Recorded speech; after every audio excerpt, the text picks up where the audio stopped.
제가 최근에 두 분을 만났습니다. 한 분은 대학교 캠퍼스에서 학생들을 가르치는 선교단체 간사님입니다. 선교단체 간사는 대학생들에게 복음을 전하고 말씀을 가르치기 위해서 매일 학교 캠퍼스로 출근하는 분들입니다.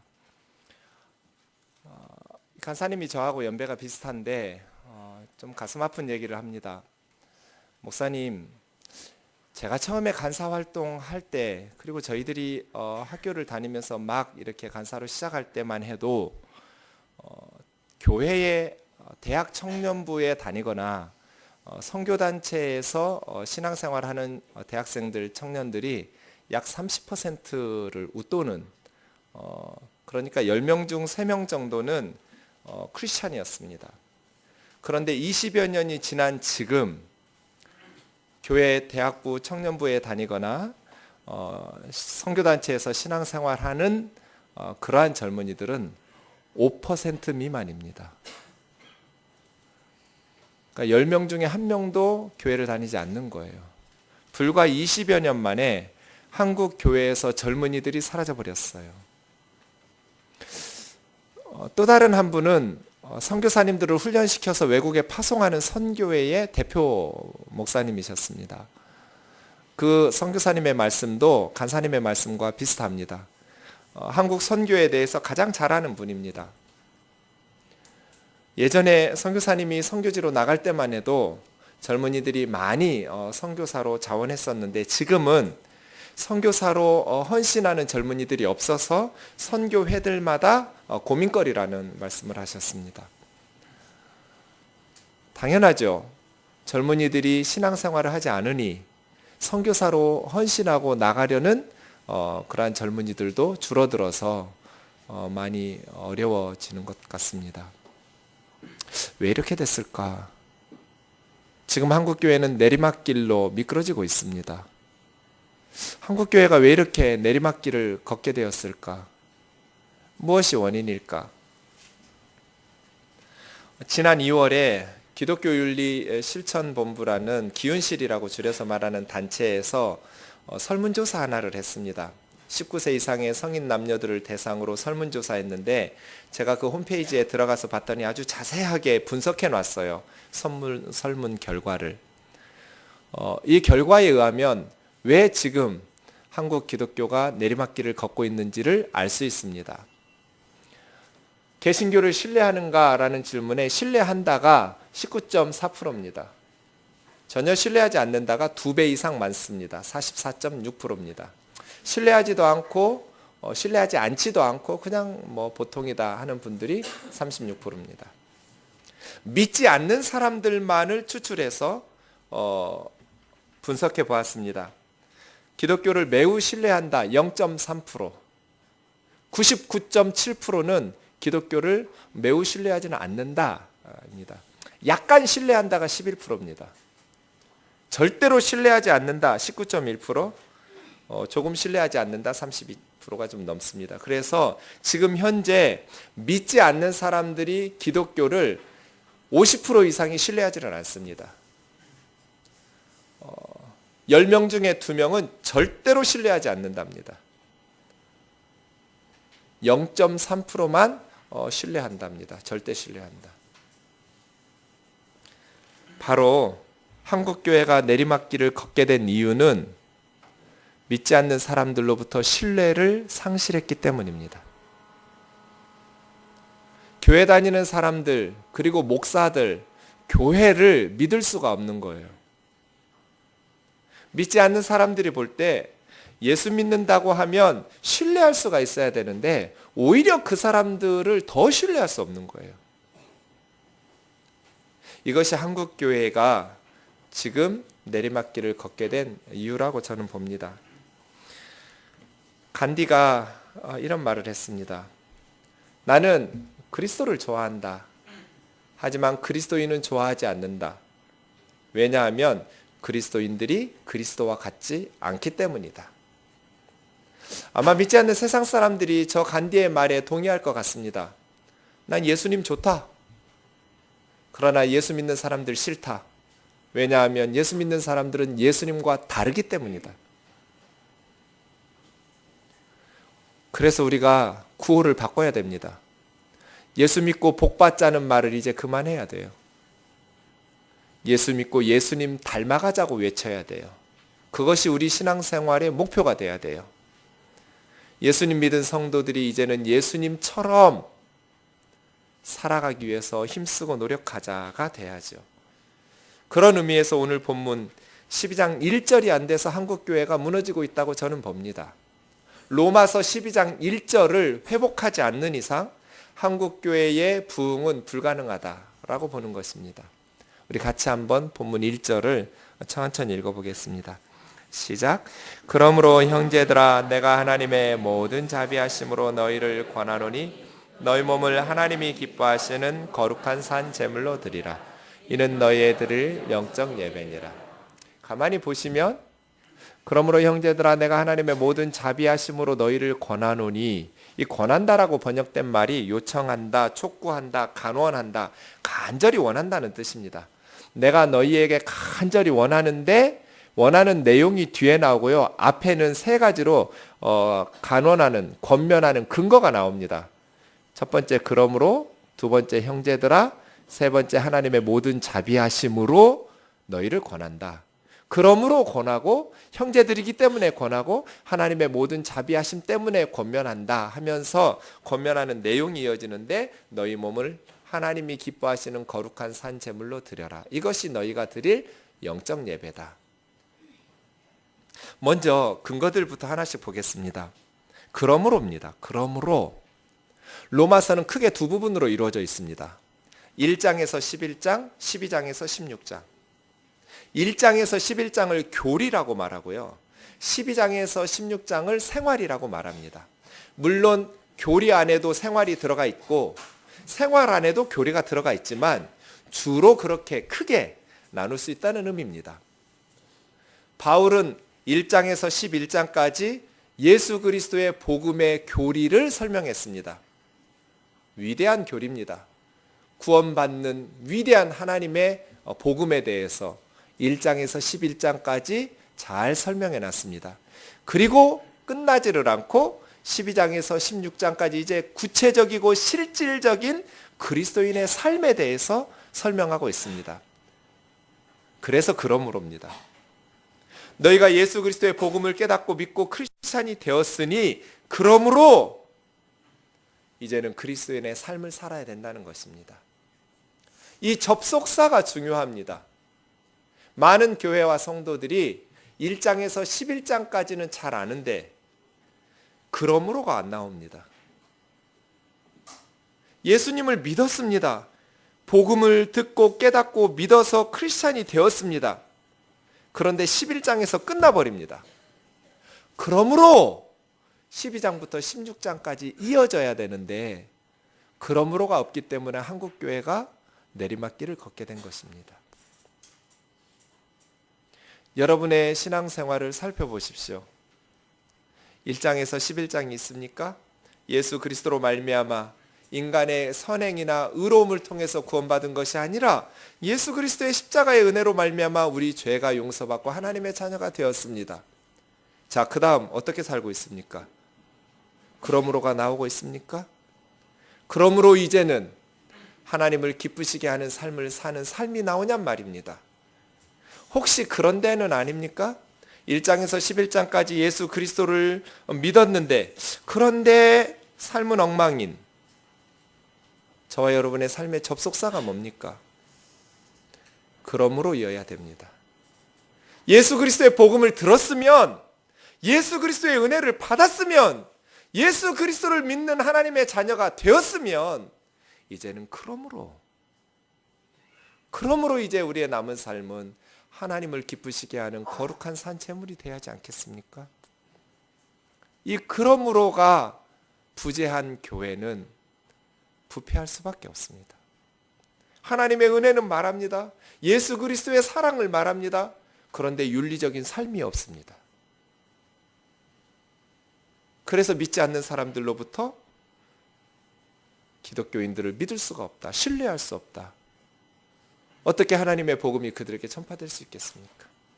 두 번째 근거는 형제들아입니다. 이 형제들이라는 말은 아라는 말이 뭐 연합하다, 같다 이런 의미고요. 그 다음에 델피스가 태를, 어머니의 모태를 말합니다. 그러니까 태가 같으면 형제들입니다. 형제 자매란 그렇죠. 엄마가 같으니까 형제 자매죠. 우리가 형제들이기 때문에 권면한다는 것입니다. 예수 그리스도를 믿으면 남녀노소 빈부 귀천 막론하고 한 형제 자매가 됩니다. 로마 교회는 유대인들도 있었고 이방인들도 있었습니다. 예수님을 알기 전에 유대인들은 유대인들의 방식대로 살았을 것이고 이방인들은 이방인들의 방식대로 살았을 겁니다. 하지만 이제 예수 그리스도 안에서 형제가 되었고 자매가 되었습니다. 그러면 유대인이었었든지 이방인이었었든지 예수 그리스도를 닮아가는 기독교인의 삶은 똑같습니다. 그러한 삶이 그러므로 따라 나와야 됩니다. 우리는 한 형제 자매요, 하나님의 가족이 되었으니 이제 하나님 아버지를 기쁘시게 하는 삶을 살아야 된다. 그래서 내가 권면한다는 것이죠. 너희가 복음을 들었으니 내가 권면한다. 너희가 이제 하나님 안에서 한 형제 자매 되었으니 이제 내가 권면한다. 세 번째는 하나님의 모든 자비하심. 자비하심이라고 번역된 이 단어는 불쌍히 여긴다는 뜻입니다. 하나님의 불쌍히 여기심, 가엾게 여기심입니다. 하나님께서 우리를 불쌍히 여기셔서 예수님을 믿게 하셨습니다. 그 하나님의 긍휼을 생각할 때, 그 하나님의 사랑과 자비하심을 생각할 때 내가 너희에게 권면한다는 것이죠. 저는 제가 여기 서서 이렇게 설교하고 있는 것을 생각해 보면 울컥울컥 할 때가 많습니다. 어쩌면 나 같은 놈이 목회자가 될 수 있었을까? 하나님의 은혜라고 밖에는 말할 수 없습니다. 전 고등학교 때 늘 자살 충동에 시달렸던 사람입니다. 인생이 너무 공허하니까요. 왜 살아야 되는지를 몰랐으니까요. 그래서 자살하는 분들의 심정을 제가 압니다. 너무나 괴롭고 힘들 때, 정신적으로 번뇌가 심할 때는 너무나 괴로우니까 죽고 나면 이 고통으로부터 해방될 것 같은 충동이 와요. 순간 참아버리면 자유로워질 것 같은 그러한 유혹이 와요. 제가 죽지 못한 이유는 용기가 없었기 때문이에요. 저희 어머니가 계셨기 때문이고요. 늘 제 책상에는 날카로운 칼심이 있었어요. 목매달아 죽는다는 생각, 연탄 피워 죽는다는 생각은 못했고요. 그냥 그으면 끝나겠지라고 생각했어요. 또 그런 놈이 옆에 하나 있었어요. 늘 그걸 꿈꾸는, 둘 다 자살 미수로 지금까지 살고 있어요. 용기가 없어서 죽지는 못했지만 살고 싶지는 않았어요. 그러면 그건 살아도 사는 게 아니에요. 왜 사는지를 모르니까요. 너무 공허하니까요. 학교에서는 수학 문제 푸는 법은 가르쳐줬어요. 영어 문장 해석하는 법은 가르쳐줘요.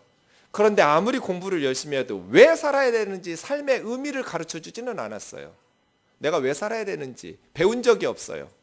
어떤 수업 시간에도 왜 회사에 가야 되는지, 왜 대학에 가야 되는지, 왜 돈을 벌어야 되는지, 왜 살아야 되는지 너무 공허한 거예요. 그래서 굉장히 많이 뒤틀리고 왜곡된 삶을 살았어요. 그걸 하나님께서 불쌍히 여기셨어요.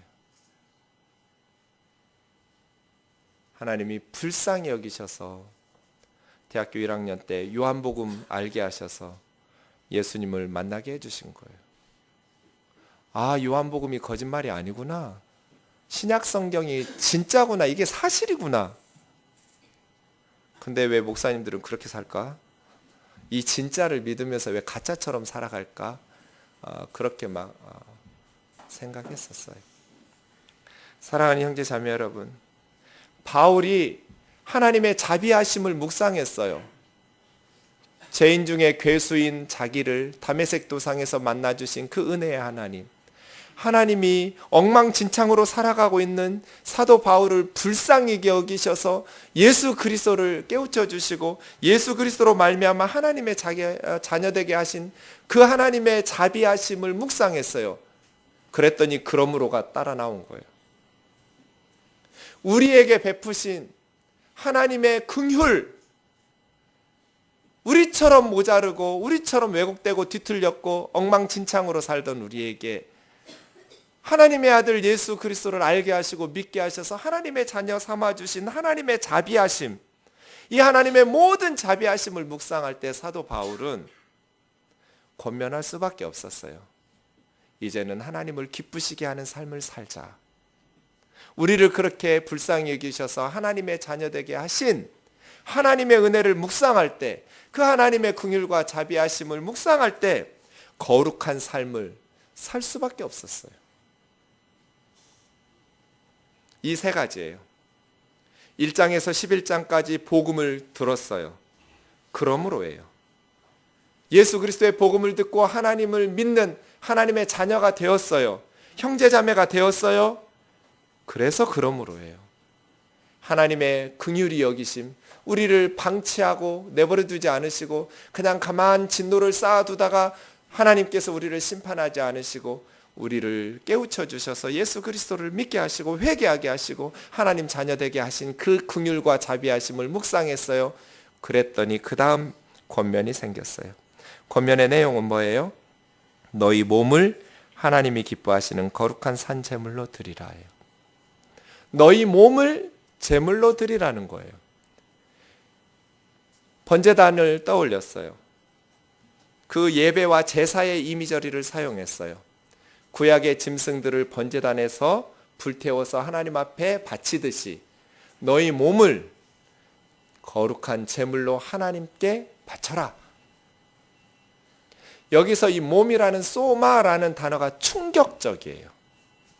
왜 충격적이냐면 당시 로마 제국을 지배하고 있었던 헬라 사상 때문이에요. 플라톤이 정리했던 이 헬라 사상은 이원론이에요. 그림을 보시면 로마 사람들은 이렇게 두 개의 세계가 있다고 생각했어요. 저 위에 있는 영의 세계, 이데아의 세계예요.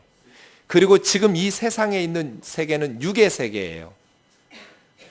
그런데 저 위에 있는 영의 세계는 우리 눈에 보이지 않죠. 그렇죠? 그런데 그 이데아의 영의 세계가 진짜 실제하는 리얼리티의 세계라고 보았어요. 그리고 그 위에 있는 이데아의 세계가 영적인 세계이고 영원한 세계고 변함이 없으니까 불변의 세계요 생명과 빛의 세계라고 보았어요. 그리고 우리가 디디고 사는 이 세상은 육의 세계인데 저 영의 세계의 모형이라고 보았어요. 여러분 이런 식이에요. 컵이 있어요? 그러면 이렇게 우리가 손으로 만질 수도 있고 눈으로 볼 수도 있는 이 컵이 실제하는 리얼리티의 세계예요? 아니면 우리가 상상 속으로 그린 저 위에 있는 영의 이데아에 또 컵이라는 존재가 있어요. 그 컵은 컵의 원형이에요. 깨지지도 않고 사라지지도 않고 새로 생성되지도 않죠. 불변하는 영원한 컵이라는 그런 어떤 이데아의 컵이 있어요. 그 세계에. 그 컵이 진짜 컵이에요? 이 컵이 진짜 컵이에요?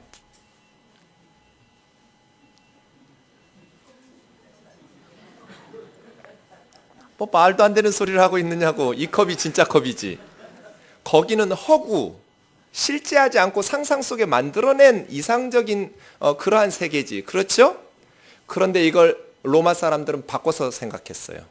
이 컵은 가짜예요. 실제하지 않는 거예요. 그리고 저 영적인 세계에 있는 컵이 진짜 컵이에요.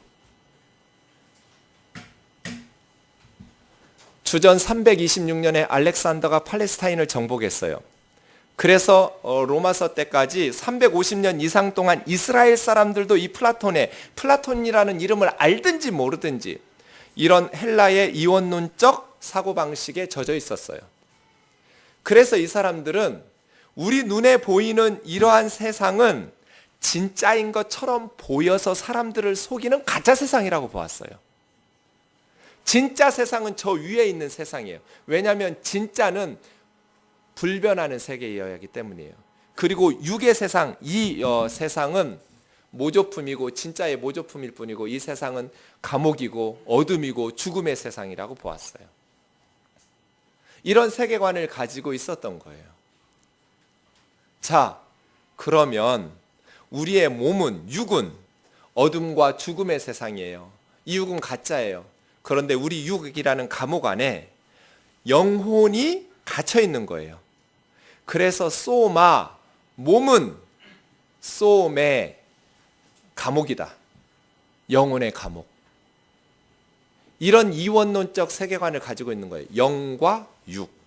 위에 있는 세상과 아래에 있는 세상. 그런데 어떤 세상이 진짜 참 세상이냐면 위에 있는 영의 세상.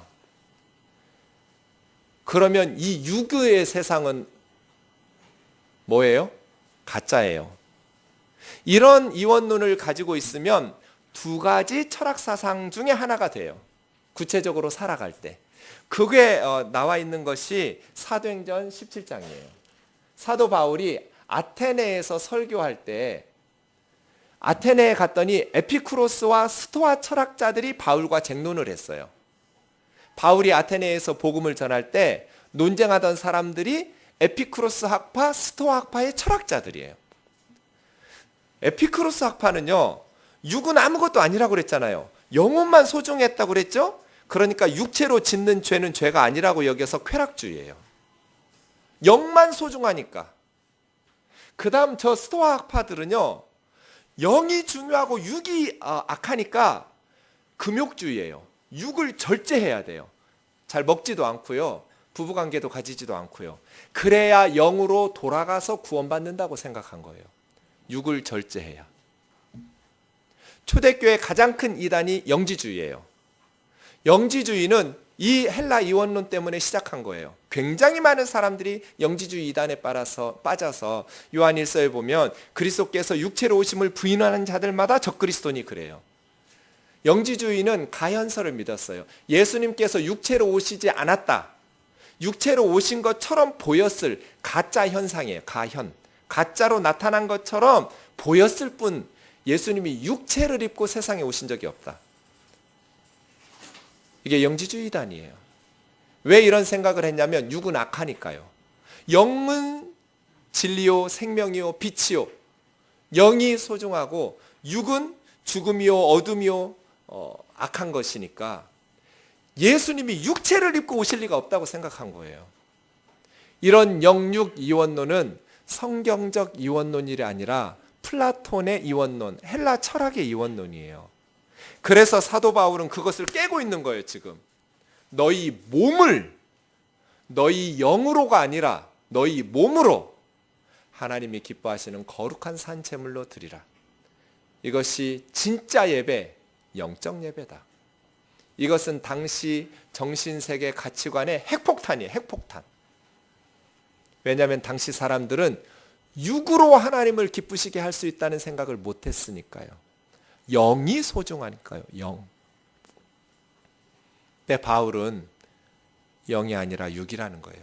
그런데 문제는 지금도 우리 한국 교회에 이 헬라 철학적 영육 이원론이 지배하고 있어요. 하나님이 기뻐하시는 거룩한 산 제물로 드리라는 것은 무슨 뜻일까요? 어떻게 하나님이 기뻐하시는 거룩한 산 제물로 우리 몸을 드릴 수 있을까요? 저는 오랫동안 이 말씀을 잘못 알고 있었어요. 왜냐하면 제가 어린 꼬마 시절, 주일학교 시절에 서울에서 목사님이 부흥회에 오셔서 이 구절을 어떻게 설명했냐면 외국에 어떤 아이가 있었대요. 아마 여러분도 들어보셨은직한 예화인데요. 헌금 바구니를 돌렸는데 이 꼬마가 따라서 강대상 위로 오더니 헌금 바구니 위에 앉는 거예요. 목사님 물었어요. 얘야, 너는 왜 헌금 바구니 위에 올라와 앉느냐? 목사님, 저는 돈이 없어서 드릴 헌금이 없습니다. 내 몸을 바치겠습니다. 그래서 나중에 목회자가 됐다는 거예요. 훌륭한 그 아이가. 그래서 저는 몸을 하나님의 제물로 바친다. 하나님께 산 제물로 바친다는 것은 그 아이처럼 생각했어요. 번제단에 짐승들이 바쳐지는 것처럼 헌금함에 눌러 앉아서 그래 언젠가는 나도 한번 따라 나가서 눌러 앉아봐. 그럴 용기도 없고 저는 좀 내성적이어가지고요. 그러지는 못했어요. 근데 늘 그런 충동은 가끔 일어났어요. 나도 하나님 앞에 바치고 싶다. 내 몸을. 그래서 그것이 신학교에 가서 목회자가 되거나 선교사가 되는 거라고 생각했어요. 내 몸을 하나님 앞에 제물로 바쳐라. 이것은 주의 종이 되라는 뜻이구나. 선교사나 목사가 되라는 의미구나. 라고 어려서부터 세뇌된 거예요. 그런데 바울이 지금 너희 몸을 하나님이 기뻐하시는 거룩한 산 제물로 바치라는 것이 목회자 되거나 선교사 되라는 말이 아니죠. 그런데 왜 저는 너희 몸을 하나님 앞에 바치라는 말씀을 신학교에 입학하라는 말로 들었을까요? 한국 교회의 이원론 때문이에요. 한국 교회는 교회를 저 이데아의 세계처럼 그려요. 영적인 공동체니까. 그리고 세상의 가정이나 회사나 학교는 육적인 세상으로 어둠의 땅, 저 표현 있는 그대로 쓰잖아요. 교회는 영적이고 빛이 있고 생명이 있고, 세상은 육적이고 어둠이 있고 죽음이 있고, 이렇게 어려서부터 배워왔잖아요. 그러니까 영적으로 사는 것은 세상 일을 줄이고 교회 일 열심히 하는 것. 이게 헬라 철학적 영육이원론이에요. 본문은 그런 뜻이 아니에요. 너희 몸을 하나님이 기뻐하시는 거룩한 산 제물로 드리라는 것은 너희의 손, 발, 눈, 코, 입을 하나님이 기뻐하시는 삶으로 살아야 된다는 뜻이지 신학교에 가라는 뜻이 아니에요. 사랑하는 형제 자매 여러분, 예배는 축도로 끝나지 않아요. 축도가 끝나면 다시 예배가 시작돼요. 새로운 예배. 이제 우리의 몸을 하나님이 기뻐하시는 거룩한 산 제물로 드리는 예배가 시작되는 거예요. 그래서예요. 그래서 성경 앞에 있을 때나 컴퓨터 앞에 있을 때나 설거지통 앞에 있을 때나 똑같이 예배 드려야 돼요. 교회 일만 하나님께 예배가 아니고 영적이고 거룩한 빛의 세계가 아니고 교회에서 예배 드리듯이 가정에서 밥하고 설거지하고 빨래하고 회사에서 직장 생활해야 되는 거예요. 이걸 못 가르쳤어요. 교회가, 한국 교회가. 교회에서는 경건하고 거룩한 척한데 크리스찬이 맞는데 회사에 가고 가정에 가면 크리스찬이 아니에요. 그러므로가 없어버려요. 영육 이원론에 빠져서 교회는 영적인 공동체, 세상은 육적인 공동체로 잘못 가르치면서 너희 몸을 하나님이 기뻐하시는 거룩한 산 제물로 드리라는 것을 가르치지 못한 거예요. 그래서 한국 교회는 부패하고 타락하게 되었어요. 육으로 아무렇게 해서 살아도 어떤 사람들은 스토아 학파처럼 금욕주의적으로 금식하고 예수님이 40일 금식했다고 자기도 40일 금식하다 죽고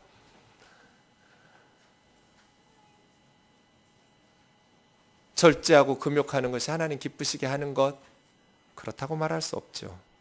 필요에 따라서 할 수 있지만 근본적으로 크리스찬의 삶은 금욕주의적인 삶이 아니에요. 절제는 있어야 하나. 그렇다고 해서 더 거룩하고 영적으로 되는 게 아니란 말이에요. 또 한 부류의 그리스도인들은 영혼이 있으니 예수 그리스도를 믿었으니 이제는 육은 아무렇게나 살아도 괜찮아 하면서 쾌락, 방종, 죄에 대해서 무감각해져 버리는 그러한 에피쿠로스 학파가 되어버렸어요. 세상에서는 이거는 영적인 세계가 아니니까 그러다가 한국교회는 신뢰를 잃게 된 것이죠. 사랑하는 형제 자매 여러분, 무엇을 하느냐가 중요한 게 아니에요. 영적이냐 육적이냐의 기준은 무엇을 하느냐가 아니라 어떻게 하느냐예요. 어떻게. 하나님을 위해서 정직하게 공부한다면 그건 영적인 예배예요. 그런데 자기 인간적인 욕망을 그럴싸하게 성경으로 포장해서 설교한다면 그 설교는 육적인 범죄 행위예요. 세상에서 설거지를 할 때 정말 하나님의 마음을 품고 가족들을 사랑하는 마음을 가지고 가정에서 청소하고 설거지 한다면 그것은 하나님이 기뻐 받으시는 예배예요. 하지만 교회에서 기도할 때 인간의 탐욕과 세상적 정욕을 하나님 앞에 올리면서 왜 안 주냐고 짜증내면서 하나님한테 들이받으면서 기도하는 거, 그건 영적 예배라고 말할 수 없어요. 무엇을 하느냐가 중요한 게 아니라 어떻게 하나님 앞에서 살아가느냐가 중요한 거예요. 바울이 우리에게 권면하는 것은 너희 몸을, 영이 아니에요. 한국 교회는 영육 이혼론에 빠져가지고 영적 신비주의에 빠져버렸어요. 뭔가 신비로운 영적인 능력과 권세가 있는 사람들이 믿음이 없는 사람들을 미혹하고 있어요. 당신은 잘 모르는데 영적인 세계가 있어. 꼭 영주주의 이단 같아요. 영주주의 이단들은 자기들만 알고 있는 영적 지식이 있어야 구원받는다고 주장했어요. 그리고 성도들을 미혹해냈어요. 거기 있어서는 구원받을 수 없다고, 교회 다녀서는 구원받을 수 없어. 자기 단체 속에 있는 영적 지식을 가지고 있어야만 구원받을 수 있다고. 이것은 영의 지식이기 때문에 세상의 이론이나 학문으로는 설명할 수 없고 신비적인 영적인 문제라고. 한국교회 이런 식의 기도원 신학, 신비적인 영적인 세계가 있어서 영적인 능력 있는 사람이 축도해주면 안 되는 일도 이루어지고, 다 거짓말이에요.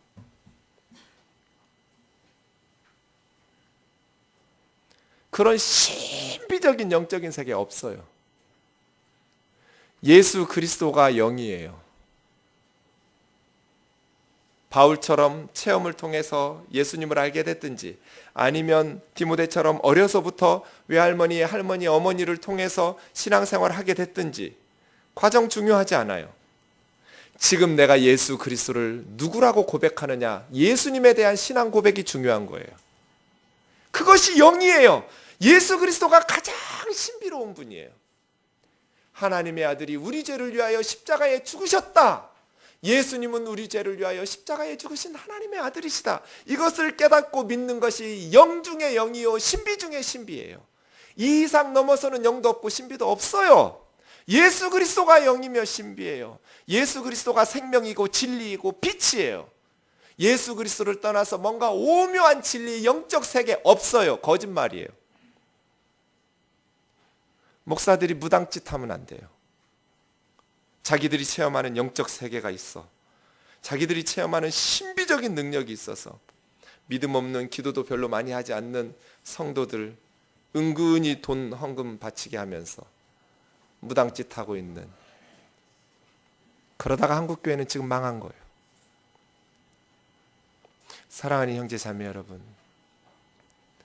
무엇을 하느냐가 중요한 것이 아니라 어디서든지 어떻게 하느냐가 중요한 거예요. 저와 여러분의 입술이 정직하고 진실하기를 원합니다. 어디서 무엇을 하든지 그게 하나님께 드리는 예배예요. 성경 앞에서만 우리의 눈이 거룩하면 안 돼요. 컴퓨터 모니터 앞에서도 우리 눈이 거룩해야 되고, 세상 사람들 앞에서도 우리의 눈이 거룩해야 돼요. 교회에서만 우리 팔이 봉사하고 있으면 안 돼요. 세상에서도 우리의 팔이 봉사하고 있어야 돼요. 자매들은 너무 교회에 열심 내면 안 돼요. 내 집안의 남편과 아이들은 돌보지도 않으면서 교회 봉사 전도만 열심히 하는 것 하나님이 기뻐하실까? 그 잘못된 거예요. 남편은 뒤지게 미워하면서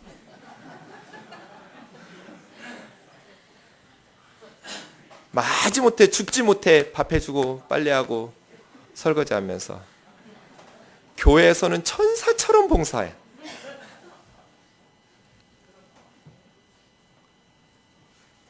그거 위선이에요. 남편 사랑하기 힘들다는 거 알아요, 저도.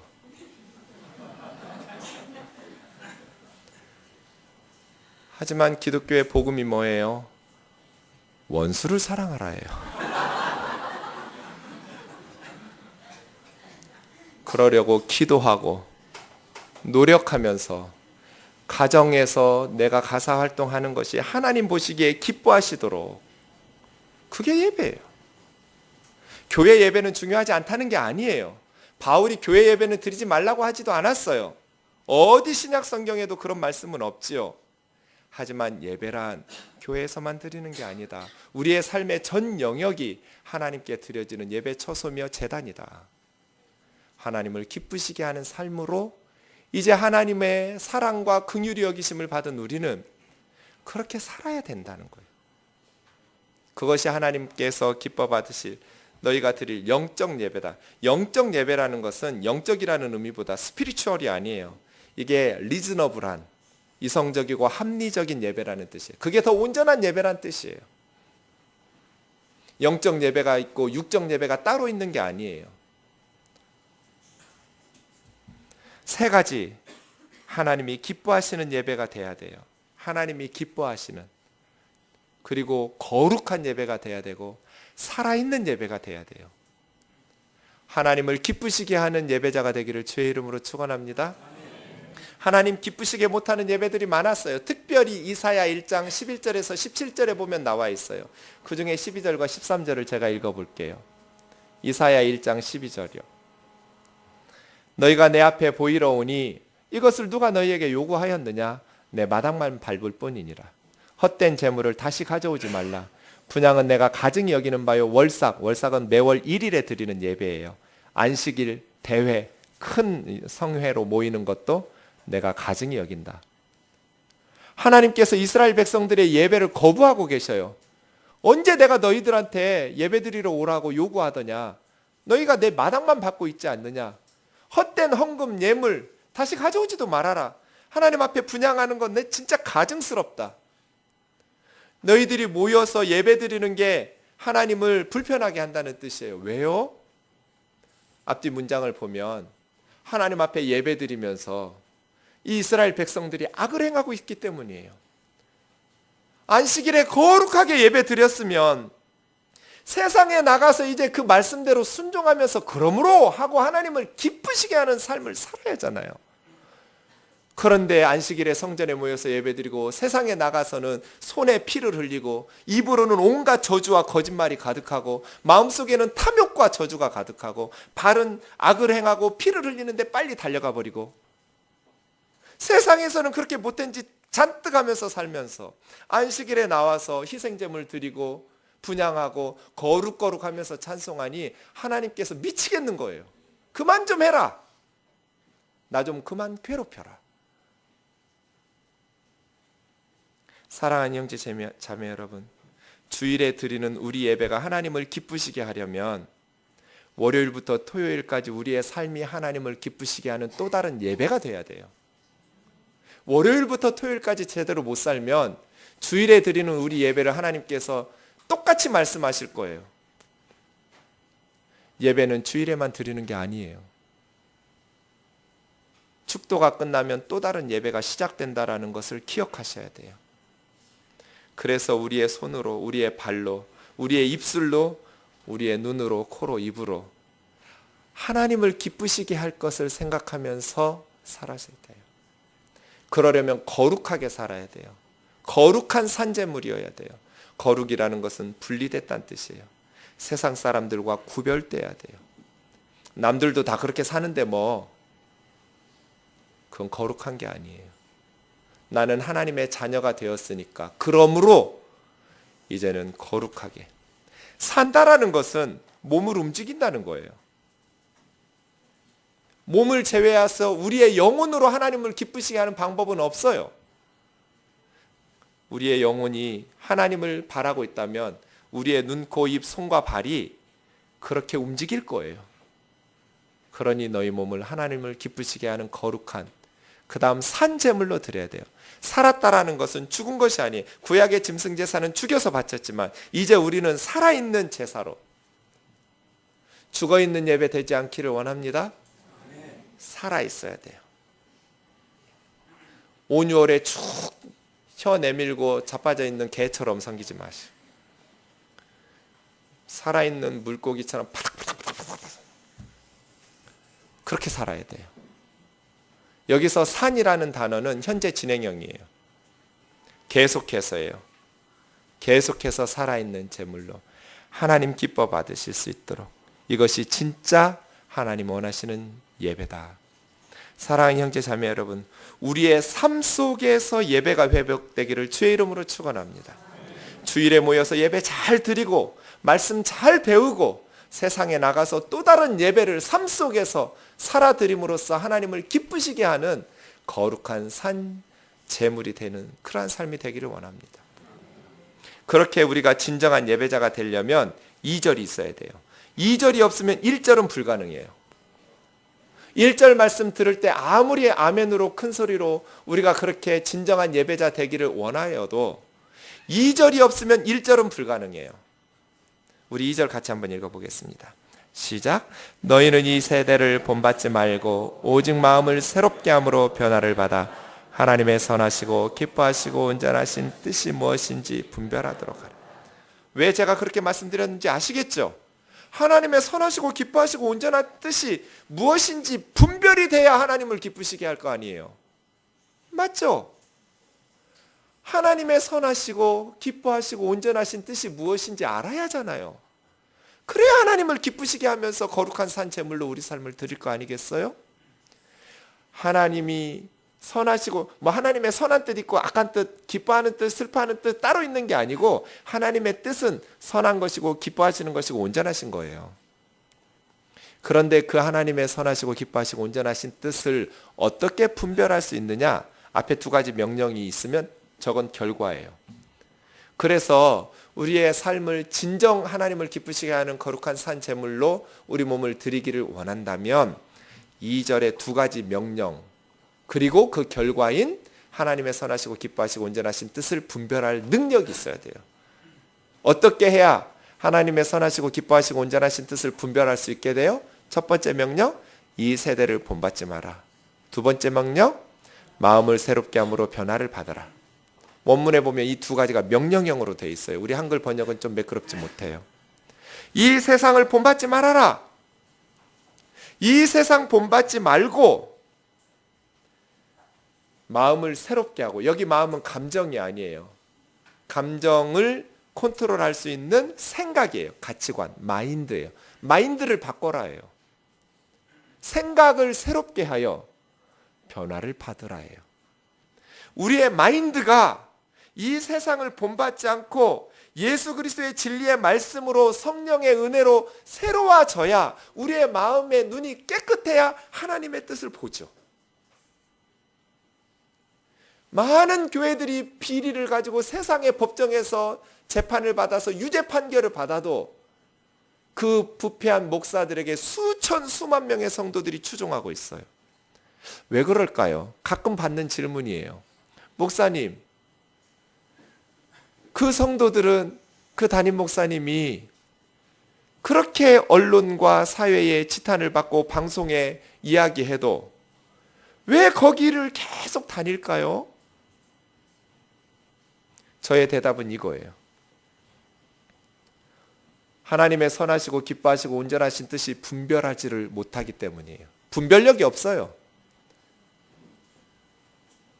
언론에서 문제 제기했으면요, 법적으로 싸우면 돼요. 그 비난이 옳지 못하다라고. 그래서 언론에게 정정 보도하게 싸워야 돼요. 그런데 저는 이렇게 부패한 목사들이 싸우는 것을 본 적이 없어요. 그래서 정정 보도한 것을 본 적도 없어요. 그리고 자기 단속만 해요. 자기를 따르는 신도들만. 언론이 왜곡된 시각으로 편파 편집했다. 사실이 아니다.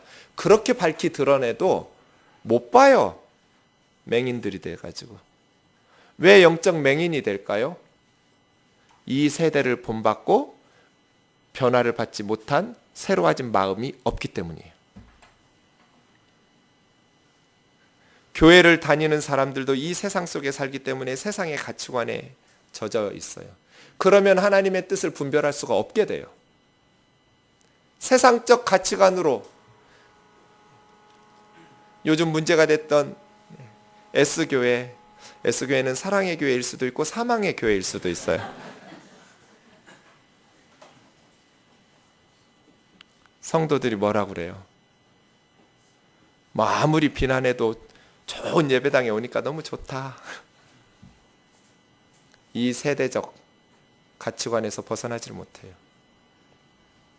아무리 언론에서 회개하라고 촉구해도 회개 안 해요.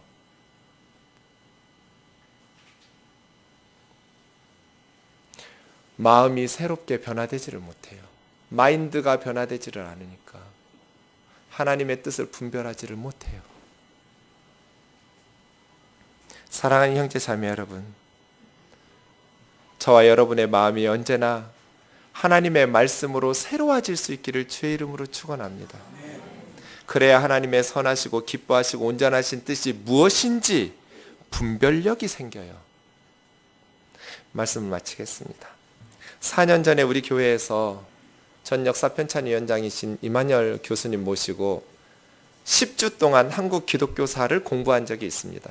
2010년 1월에서 3월까지 2달 반 동안 매주 주일 오후에 한국 기독교사를 공부하면서 제가 가장 인상 깊었던 내용이 아펜젤러 선교사님이 발간했던 대한 그리스도인 회보라는 그러한 주간지입니다. 그 주간지에 뭐라고 나왔냐면 1만 명이 채 안 되는 기독교인들은 탐관오리들이 가장 두려워하는 존재다. 이런 글이 나와 있어요. 아직 10,000명도 안 됐어요. 크리스찬 비율이. 그런데 탐관오리들이 기독교인들을 두려워해요. 왜 그러는가? 그 다음 1899년 3월 1일자 신문에 이런 내용이 있어요. 이번에 새로 난 북도 군수 중에 평안북도예요. 어떤 유력한 양반 한 분이 말하되 예수교 있는 고을에는 갈 수 없으니 영남 고을로 옮겨달란다니 어찌하여 예수교 있는 고을에는 갈 수 없나니요? 우리 교는 관장의 영을 거역하리요? 그러나 관장이 만약 무단히 백성의 재물을 뺏을 지경이면 그것은 용이히 쉽게 빼앗기지 않을 터이니 그 양반에 갈 수 없다는 말이 이 까닭인 듯 했어. 이게 무슨 말이에요? 예전에는 예수 믿기 전에는 똑같았어요. 그런데 선교사님들을 통해서 예수님을 믿고 나니까 예수교를 믿는 성도들이 달라져 버렸어요. 생각이 바뀌어 버렸어요. 마음이 새로워졌어요. 이 세대를 본받지 않고 마음이 새롭게 돼서 변화를 받았어요. 그랬더니 이제 더 이상 탐관오리들의 부정부패가 용인될 수 없는 거예요. 한국교회가 이것을 회복해야 돼요. 세상적 논리를 가지고 큰 예배당 많은 성도 부자교회가 아니라 이렇게 예수 믿는 사람처럼 마인드가 새로워져가지고 죄송해요. 제가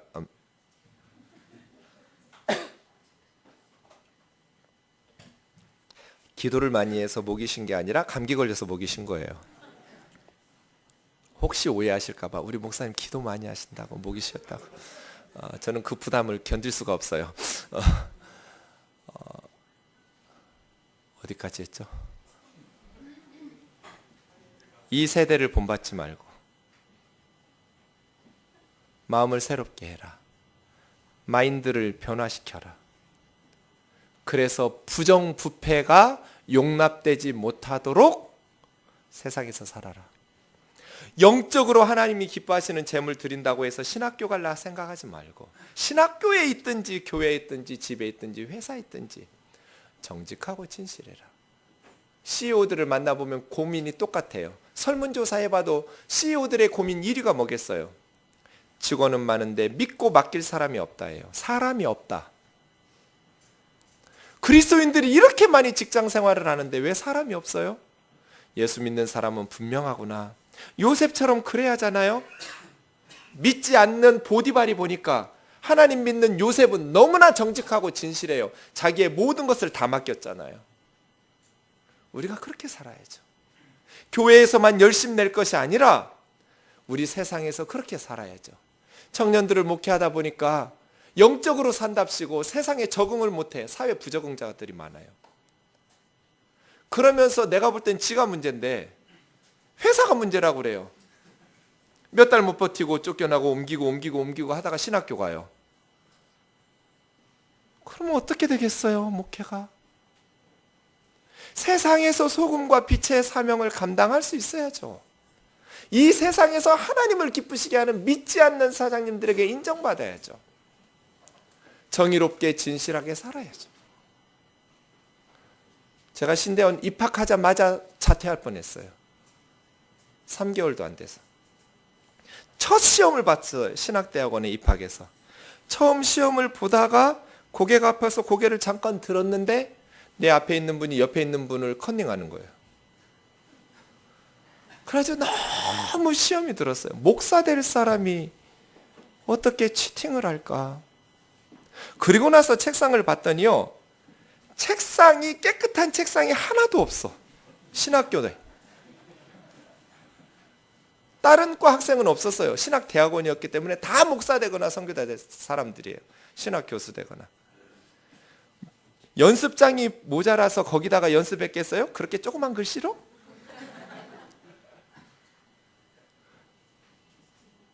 그래서 제가 자퇴할 뻔했어요. 이런 게 목사라면 나 안 해. 그러다가 주의 은혜로 지혜가 떠올랐어요. 그 다음 시험부터는 맨 앞자리에서 졸업할 때까지 시험 봤어요. 고개 들면 칠판 보이는데. 그래서 누가 컨닝하는지 그 뒤로는 몰라요. 그 컨닝했던 전도사는 지금 선교사가 됐는데 볼 때마다 마음속이 불편해요.